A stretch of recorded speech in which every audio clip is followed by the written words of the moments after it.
अगर मैं अपना ई कॉमर्स बिजनेस स्टार्ट करना है तो उसके लिए सबसे बड़ा जो इन्वेस्टमेंट हमारा लगता है वो लगता है प्रोडक्ट को बल्क में परचेस करने के लिए। अगर हम किसी प्रोडक्ट को बल्क में परचेस करते हैं तो उसमें हमारा सबसे ज़्यादा इन्वेस्टमेंट लगेगा अगर हमें अपना ई कॉमर्स का बिजनेस स्टार्ट करना है। और जो प्रोडक्ट हमने बल्क में परचेस किया है अगर वो सेल नहीं हुआ तो हमारा होगा लॉस ही लॉस। सबसे पहले तो पैसे का लॉस, सेकंड आपका जो सबसे प्रीसियस है आपके टाइम का लॉस। तो इसी समस्या का समाधान लेकर आता है ड्रॉप शिपिंग, जिसमें कि लो इन्वेस्टमेंट रहता है और काफी कम रिस्क होता है हमारे पैसे के लॉस का। ड्रॉप शिपिंग में क्या होता है कि आपको प्रोडक्ट को बल्क में परचेस नहीं करना होता है और आप सिंगल प्रोडक्ट को बल्क प्राइस पे परचेस करके उसको सेल कर सकते हैं अमेजोन या फिर फ्लिपकार्ट पे। तो आज के इस वीडियो में मैं आपको बताऊंगा कि कैसे आप अपना खुद का ड्रॉप शिपिंग बिजनेस स्टार्ट करके, खुद का ई कॉमर्स बिजनेस स्टार्ट करके अच्छा खासा पैसा बना सकते हैं।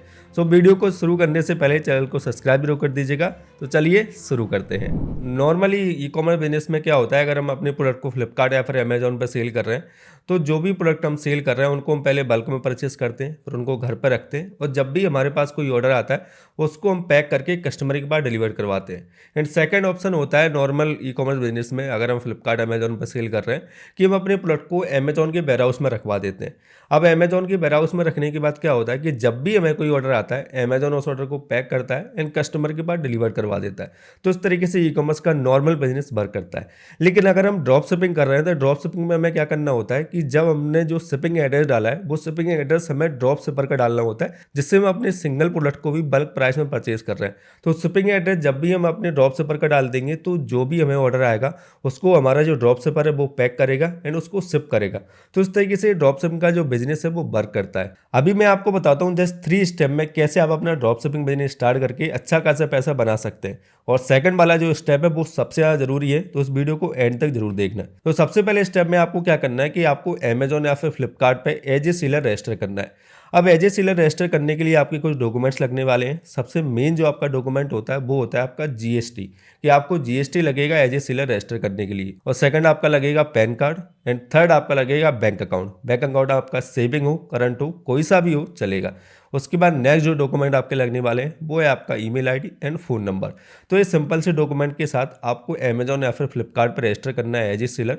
और कैसे आप रजिस्ट्रेशन कर सकते हैं उसका भी मैंने सेपरेट वीडियो बनाया, तो वो भी आप चेकआउट कर लीजिएगा।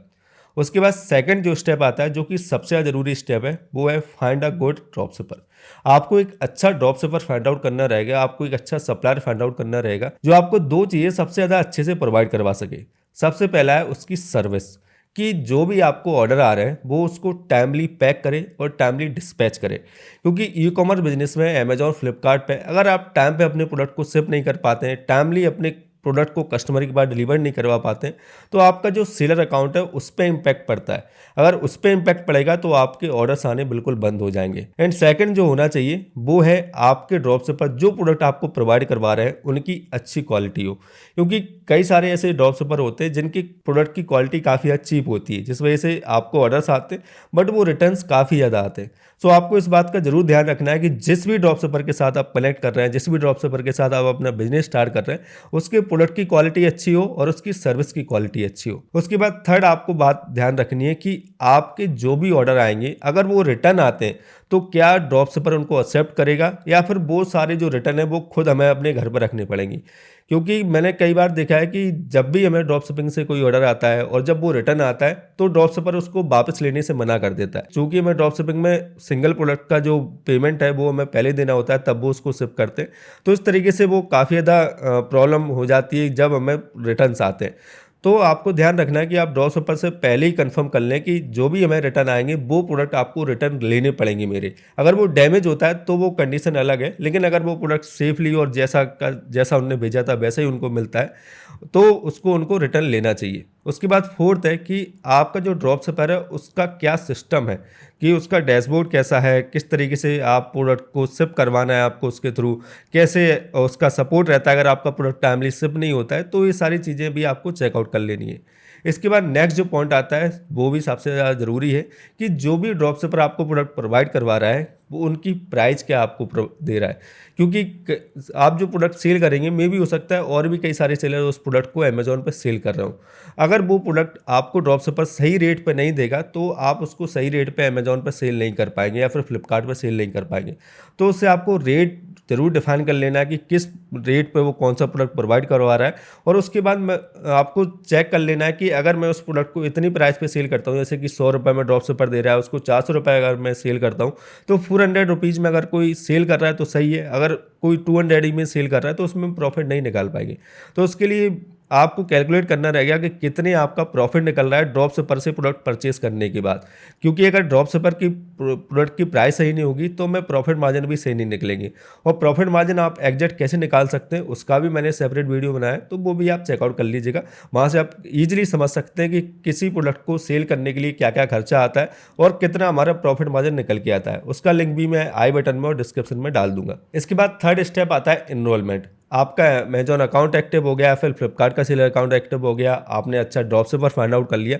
इसके बाद थर्ड जो स्टेप आता है वो आता है इनरोलमेंट, जिसमें कि आप जो प्रोडक्ट सेल करने वाले हैं अमेजॉन पे या फिर फ्लिपकार्ट पे, वो प्रोडक्ट आपको फ्लिपकार्ट या फिर अमेजॉन पे लिस्ट करने होंगे। कई सारे ड्रॉप शिपर होते हैं वो करवा देते हैं आपके प्रोडक्ट को लिस्ट, और कई सारे होते हैं जो नहीं करवाते हैं। तो आपको अपनी सारी प्रोडक्ट लिस्ट करने होंगे अमेजॉन या फिर फ्लिपकार्ट पे। लिस्ट होने के बाद आपको उन प्रोडक्ट को ऑप्टिमाइज करना है, क्योंकि वो जो लिस्टिंग रहती है वो नॉर्मल लिस्टिंग रहती है और वो इतना ज़्यादा टाइम स्पेंड नहीं कर सकते आपके हंड्रेड्स ऑफ प्रोडक्ट के लिए। तो जो भी प्रोडक्ट वो लिस्ट कर रहे हैं या फिर आपको उनको लिस्ट करना पड़ रहा है, उनको आपको ऑप्टिमाइज करना है, क्योंकि जब तक आप प्रोडक्ट को ऑप्टिमाइज नहीं करेंगे आपका जो प्रोडक्ट है वो सर्च रिजल्ट में शो नहीं होगा, और जो प्रोडक्ट दिखेगा ही नहीं वो कभी बिकेगा ही नहीं। तो ऑप्टिमाइज कैसे करते हैं अपने प्रोडक्ट को, उसके लिए ये भी मैंने सेपरेट वीडियो बनाया, तो उसको भी आप चेकआउट कर लीजिएगा।